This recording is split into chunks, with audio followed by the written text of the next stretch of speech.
बद्रीनाथ धाम भारत के 4 धामों में से एक है जो उत्तराखंड के चमोली जिले में स्थित है। यहाँ भगवान विष्णु के बद्री रूप की पूजा होती है।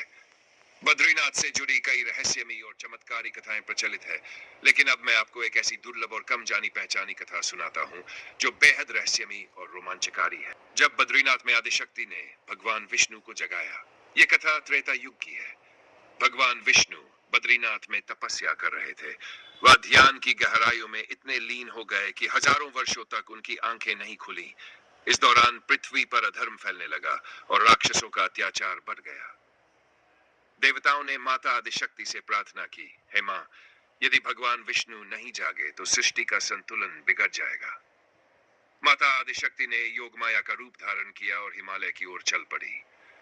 उन्होंने बद्रीनाथ पहुंचकर उस स्थान के चारों ओर दिव्य ऊर्जा का मंडल बनाया और एक विशेष मंत्र से भगवान विष्णु को जगाने का प्रयास किया।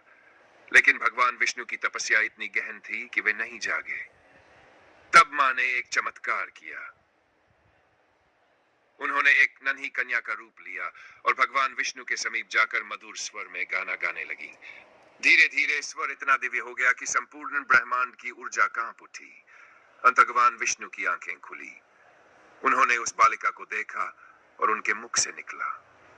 उस पल में बालिका का रूप बदलकर आदिशक्ति प्रकट हुई और कहा, प्रभु, अब समय है कि आप जगें और सृष्टि की रक्षा करें।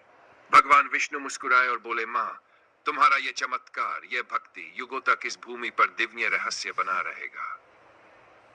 यह रहस्य आज भी क्यों है अद्भुत।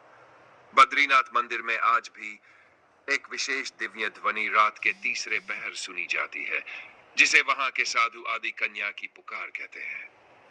मंदिर के गर्भगृह में भगवान विष्णु की मूर्ति के सामने एक छोटा सा स्थान खाली रखा गया है। मान्यता है कि मां योगमाया आज भी वहां आती है।